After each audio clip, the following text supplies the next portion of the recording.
Actor Jussie Smollett has returned to the Chicago set of Empire hours after posting bail on a felony disorderly conduct charge, Fox News has learned.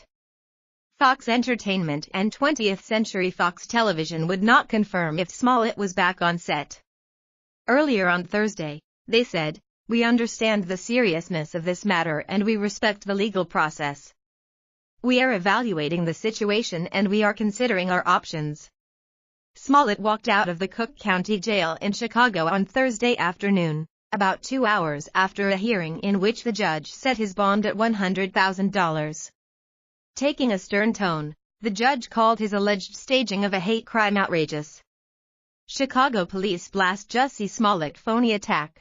Bogus police reports cause real harm following 3 weeks of mounting suspicions. Smollett, who is accused of filing a false police report, was charged Wednesday with felony disorderly conduct.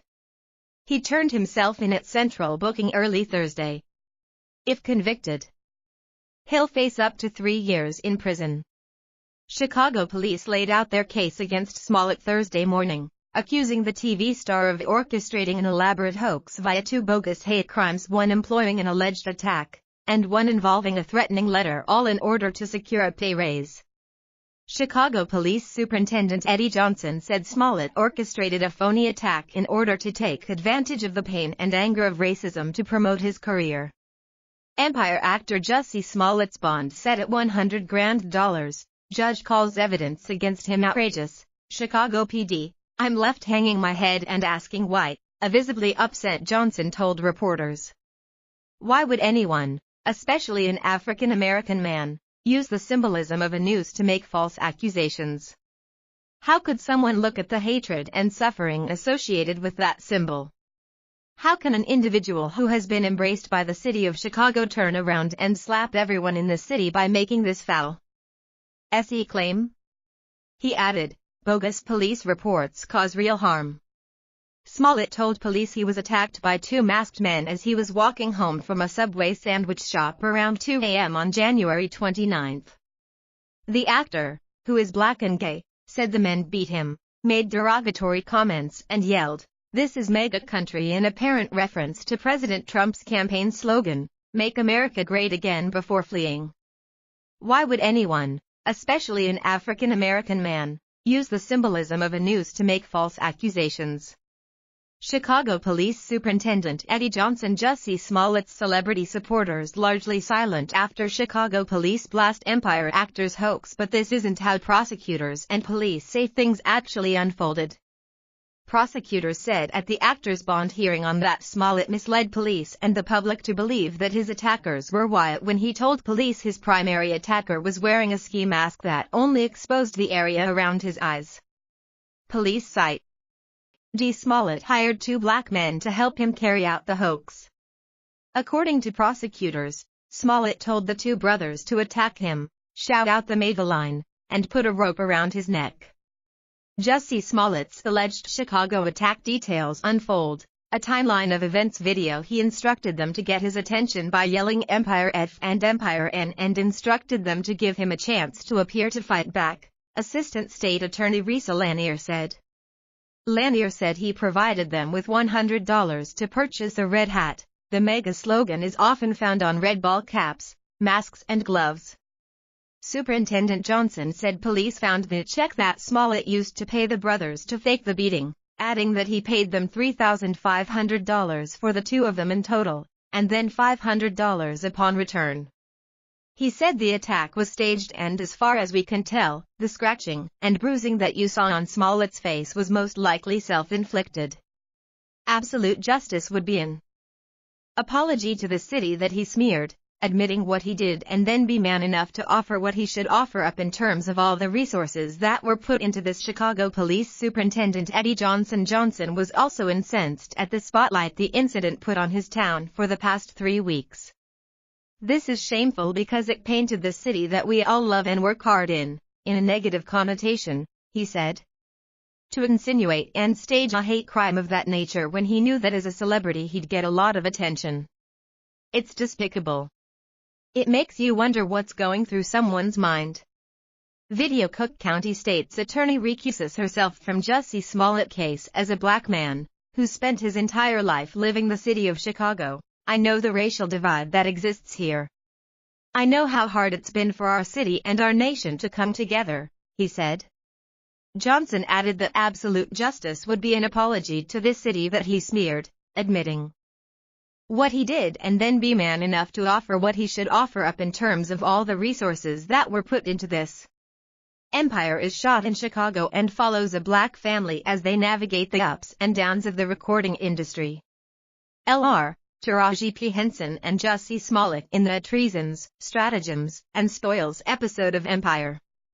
Fox via Getty. In less than a month, the 36-year-old changed from being the seemingly sympathetic victim of a hate crime to being accused of fabricating the entire affair for money and attention.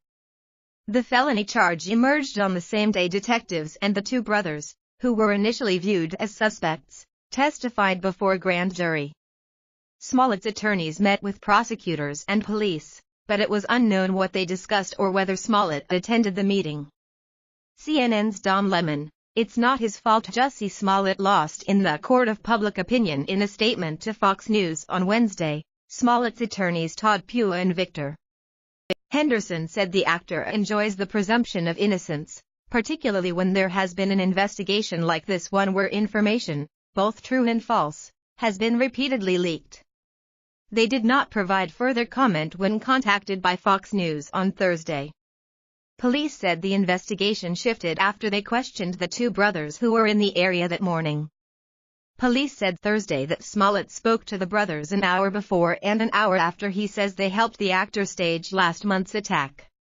Smollett's lawyers denied he planned attack after Chicago cops claim he's no longer considered a victim in case. Detective Commander Edward Wodnicki said at the news conference Thursday that after questioning the brothers for nearly 2 days last week, they were released and investigators no longer viewed them as suspects. The brothers, who were identified by their attorney as Abimbola Abel and Olabinjola Osundero, were initially held for nearly 48 hours on suspicion of assaulting Smollett.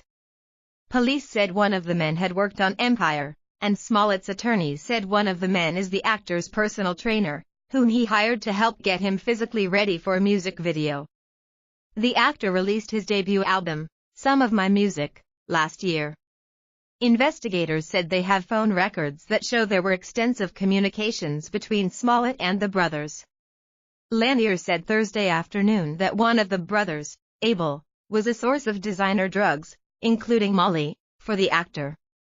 Sharpton, at meeting with Kamala Harris, says Smollett should face maximum punishment if allegations true. Wodnicki said the brothers testified before a grand jury before prosecutors charged Smollett on Wednesday. Smollett was charged by prosecutors, not the grand jury. Police spokesman Anthony Guglielmi said the brothers appeared before the panel to lock in their testimony. Speaking outside the courthouse where the grand jury met on Wednesday, The brothers' attorney said the two men testified for about 2.5 hours. There was a point where this story needed to be told, and they manned up and they said we're going to correct this, Gloria Schmidt said. She said her clients did not care about a plea deal or immunity. You don't need immunity when you have the truth, she said. Jussie Smollett didn't give Brett Kavanaugh the presumption of innocence but asks for it now. She also said her clients received money from Smollett, but she did not elaborate. Smollett has been active in LGBTQ issues, and initial reports of the assault drew outrage and support for him on social media, including from Senator Kamala Harris of California and TV talk show host Ellen DeGeneres. But several hours after Smollett was declared a suspect and the charges announced, there was little reaction from celebrities online.